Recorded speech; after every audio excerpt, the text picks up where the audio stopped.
Whoa! Welcome back to a new video, and today we are going to be doing something that I've never done at all in my life. It's a completely new experience, and you've read the title. This is going to be how to do poetry.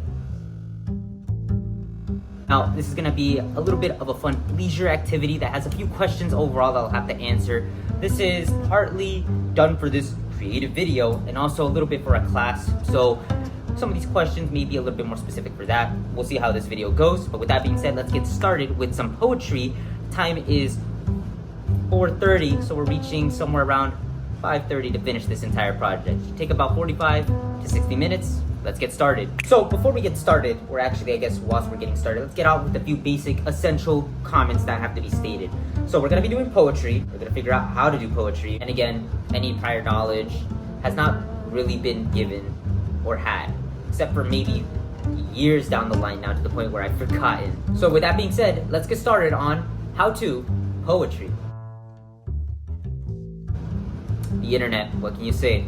Completely helpful. But looking up how to write poetry, we get a nice little website that I'm going to be putting down in the description below on Masterclass, stating how to write poetry, 11 rules for poetry writing beginners. We're going to follow these steps right now to write a nice poem, hopefully. Rule number 1 is to read a lot of poetry. If you want to write poetry, start by reading poetry.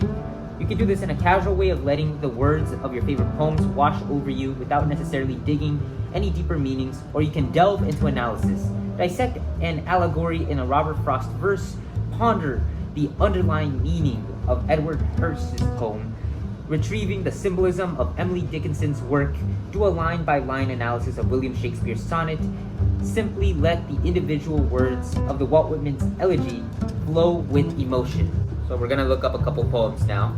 This one should be appropriate given the fact that this is an assignment, but The Homework Machine by Shel Silverstein. The Homework Machine. Oh, the homework machine. Most perfect contraption that's ever seen. Just put your words, then drop in a dime. Snap on a switch, and in 10 seconds time, your homework comes out quick and clean as can be. Here it is, 9 plus 4, and the answer is 3. 3, oh me. I guess it's not perfect as I thought it would be. Okay, so what we're gonna do now is that after reading a bit of poetry and getting a bit more of that vibe, we're gonna actually start trying to write our own poem. So I'm thinking that today's poem should be centered around poems, topic of this video.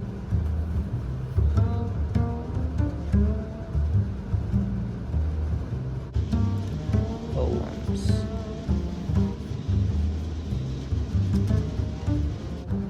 According to this masterclass website, the 11 rules of writing good poetry consist of reading a lot of poetry, listening to live poetry recitations, start small, don't obsess over the first line, embrace tools and enhance the poetic form of literacy devices.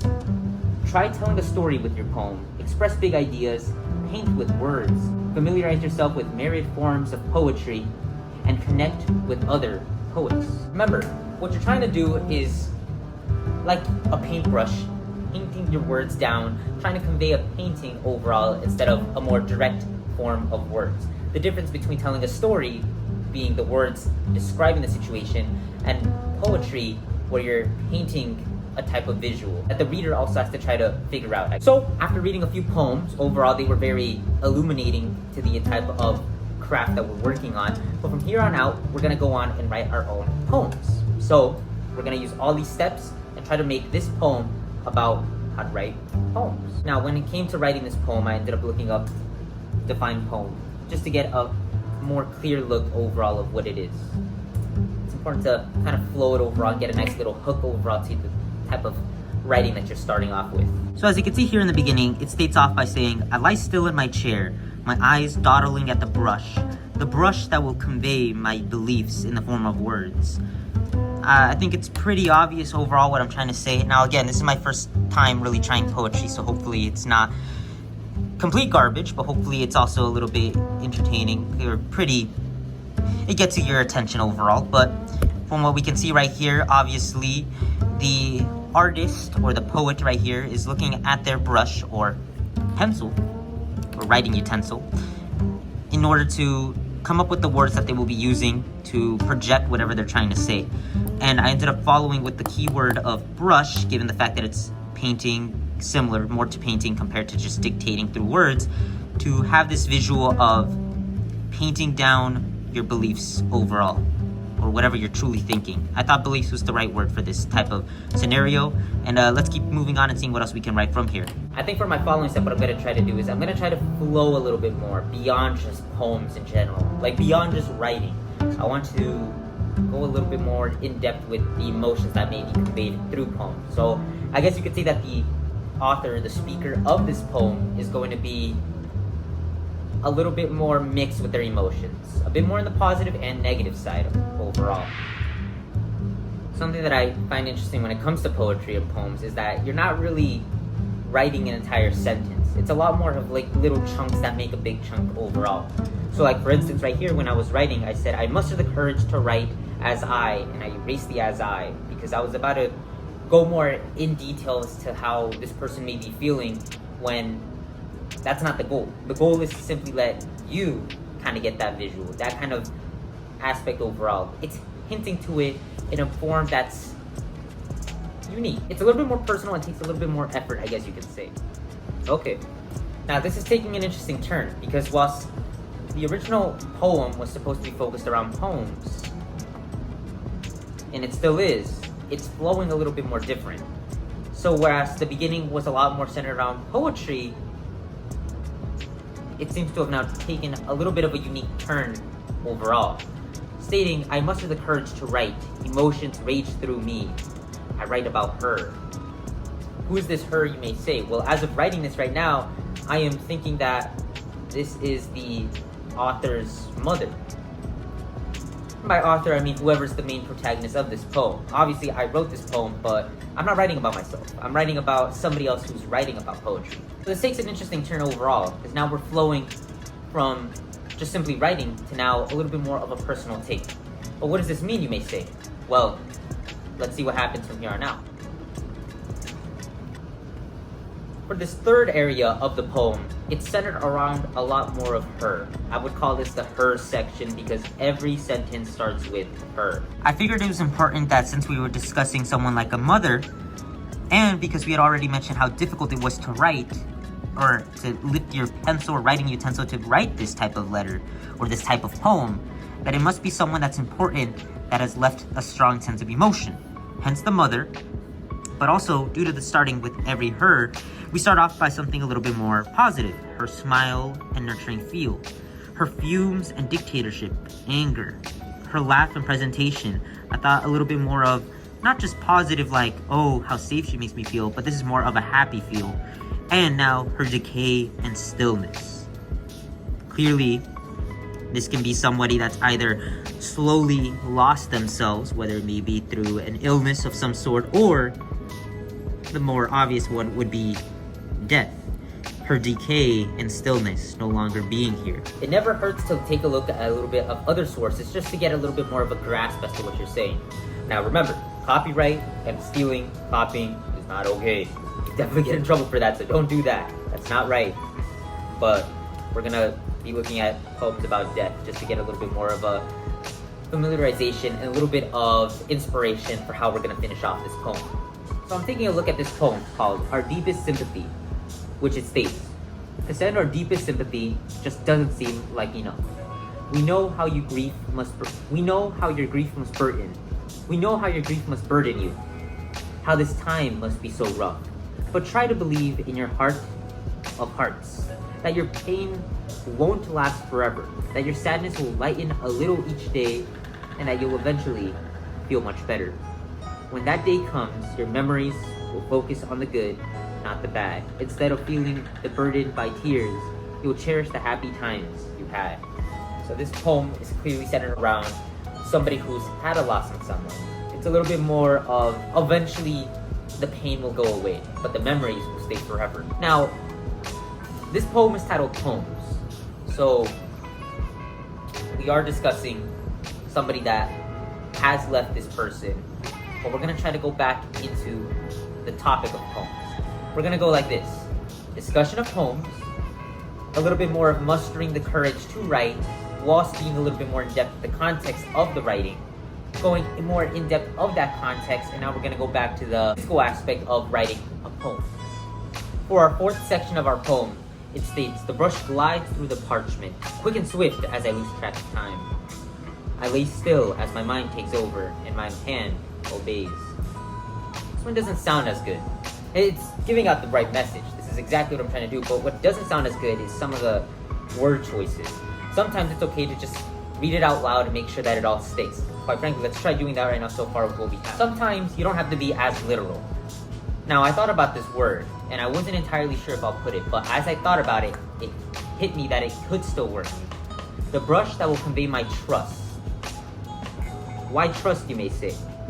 Well, not only is trust a synonym for belief, but it's in a way more similar to it, I guess you may say. Because whilst belief may have been the more literal word, trust is a synonym that gives out almost the same idea, but in a different word that rhymes and hits better with brush. Brush, trust. Now it's time to figure out what to write instead of word. Here's a useful tip. Don't just use synonym words that you don't understand in your writing. Chances are it will not be giving out the same meaning at times, and whilst I know we just discussed the use of trust and beliefs, saying trust in the form of quarrels sounds good, but quarrels is a lot more centered around arguments. This is not an argument, this is a poem. So as much as I wrote it in there, luckily I decided to look up the definition of the word since I was not too familiar with it. And once placing it in there and getting the actual definition, it did not fit the entire vibe that we were going for, so we are going to find another word for words that is not plural. Trust in the form of a vocable. Vocable is defined as a word, especially with reference to form rather than meaning. So overall, you could say that vocable is a perfect word for this entire poem. Oh. Sometimes less is more. So how about, "The brush glides through the parchment, quick and swift as time. I lay still as my mind takes over, and my hand." The brush glides through the parchment, quick and swift as time. I lay still in my... We can erase "and takes over" and fix "I lay still in my mind." Unlike my mind. There you go, not in. Because if it was in my mind, then it wouldn't make sense. Because what we're doing is our characters thinking and writing right at that moment. So if they lay still in their mind, it wouldn't make sense. But I lay still unlike my mind. Now the final part. We're trying to conclude this poem, which is perfect because we'll be hopefully done by then. We're almost around the 45-minute mark now. So we're 45 to an hour actually. Perfect. Well, let's see the finishing touch. So now let's analyze. Poems. A poem by Jesus S. I lay still in my chair, my eyes dotted at the brush. The brush that will convey my trust in the form of vocable. I muster the courage, emotions rage through my might. I write about her, her smile and nurturing fields, her fumes and dictatorship, her laugh and presentation, her decay and stillness. We know what all of this means. The brush glides through the parchment, quick and swift as time. I lay still unlike my mind, and my hand oblige. So clearly this person's now writing. Letters are dotted, phrases are crafted. In the end I miss her, and the poems she jotted.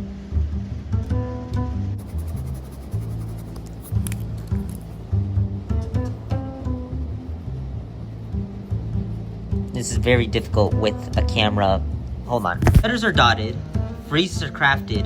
In the end I miss her, and the poems she mastered. So there you have it. We wrote, well I wrote as well, but hopefully you had some fun as well, our first poem. Poems centering around the writing of a poem as well as some connection with the author and a loved one. So now let's see what we learned. So we're gonna answer some questions. Also, fun fact, but this video is gonna come out in 3 different formats. One is gonna be on YouTube, the longer version. One is probably gonna be cut. This is gonna be the one that's like 4 minutes that has to be a little bit more cut down, but here's the extended one, the one that has all the context and everything presented. And another one's gonna be on TikTok, which will be really short right there overall. Trying to get right to the point with that one. In the sense of multiple intelligence, interpersonal, spatial, naturalistic, musical, logistical, mathematical, existential, interpersonal, bodily, kinetic, and linguistic, which areas of this type of intelligence were presented when writing a poem? Well, I would say that whilst we were going through it all, it's not naturalistic. We weren't going anywhere out there.